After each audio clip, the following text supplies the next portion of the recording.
Hi friends, welcome to my channel. ಇವತ್ತು ಈರುಳ್ಳಿ bed roast ಯಾವ ಥರ ಮಾಡೋದಂತ ನೋಡೋಣ. ಈರುಳ್ಳಿನ ಹೆಚ್ಕೊತಾ ಇದ್ದೀನಿ.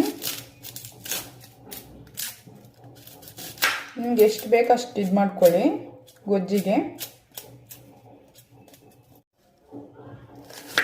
ಈರುಳ್ಳಿ ಸಣ್ಣ ಸಣ್ಣಗೆ ಇಟ್ಕೊಳ್ಳಿ.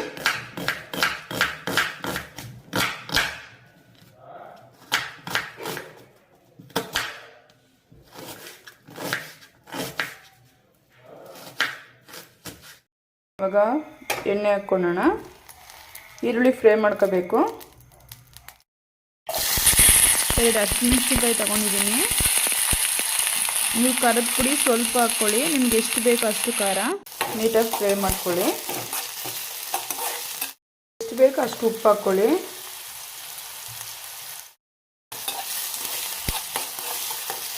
ಚೆನ್ನಾಗಿ ಫ್ರೈ ಆಗಬೇಕದು ಈರುಳ್ಳಿ. ಈ ಥರ ಚೆನ್ನಾಗಿ ಫ್ರೈ ಆಗಬೇಕು. ಇವಾಗ ಆಗಿದೆ ಇದು. ಸ್ವಲ್ಪ ಖಾರದ ಪುಡಿ, ಸ್ವಲ್ಪ ಗರಂ ಮಸಾಲ ಹಾಕಿ ಫ್ರೈ ಮಾಡ್ಕೋಬೇಕು.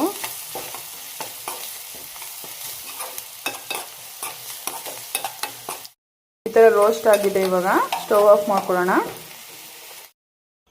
ಇವಾಗ ಬ್ರೆಡ್ ರೋಸ್ಟ್ ಮಾಡ್ಕೊಳ್ಳೋಣ. ತವ ಇಟ್ಕೊಂಡಿದ್ದೀನಿ. ಸ್ವಲ್ಪ ಎಣ್ಣೆ ಹಾಕ್ಕೊಳ್ಳೋಣ. ನಿಮಗೆ ಬಟರ್ ಬೇಕಾದರೆ ಬಟರ್ ಹಾಕ್ಕೊಳ್ಳಿ, ಇಲ್ಲ ತುಪ್ಪ ಇದೆ ತುಪ್ಪ ಹಾಕ್ಕೊಳ್ಳಿ.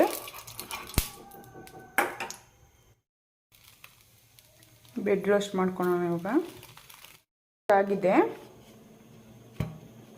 2 ಕಡೆನೂ ರೋಸ್ಟ್ ಮಾಡ್ಕೋಬೇಕು. ಫ್ರೈ ಆಗಿರೋಂಥ ಈರುಳ್ಳಿ ಗೊಜ್ಜನ್ನ ಹಾಕ್ಕೊಳ್ಳೋಣ.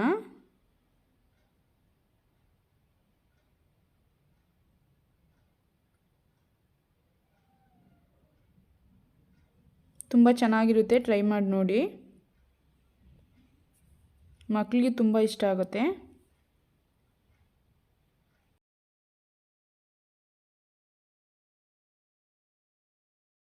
ಕ್ಲೋಸ್ ಮಾಡಿದ್ದೀನಿ.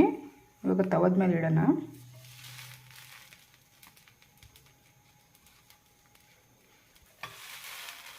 ಒಂದು 2 ಮಿನಿಟ್ಸ್ ಹಂಗೆ ಇದು ಮಾಡಬೇಕು. 2 ಮಿನಿಟ್ಸ್ ಹಾಗೆ ಇದಾಗಬೇಕು, ಫ್ರೈ ಆಗಬೇಕಿದು ತವದ ಮೇಲೇ.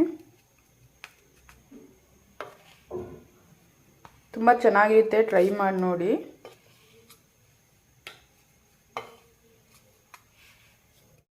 ಎರಡು ಕಡೆನೂ ನೀಟಾಗಿ ಫ್ರೈ ಮಾಡ್ಕೋಬೇಕು. ಲೋ ಫ್ಲೇಮಲ್ಲಿ ಇಟ್ಕೊಳ್ಳಿ. ಇವಾಗ ಆಗಿದೆ. ತುಂಬ ಈಸಿಯಾಗಿ ಮಾಡ್ಕೋಬೋದು, ಟ್ರೈ ಮಾಡಿ ನೋಡಿ. ಇಷ್ಟ ಆದರೆ ಲೈಕ್ ಮಾಡಿ, ಶೇರ್ ಮಾಡಿ, ಸಬ್ಸ್ಕ್ರೈಬ್ ಮಾಡಿ. Thank you. ಚೆನ್ನಾಗಿರುತ್ತೆ ಸ್ನ್ಯಾಕ್ಸಿಗೆ, ಟ್ರೈ ಮಾಡಿ ನೋಡಿ.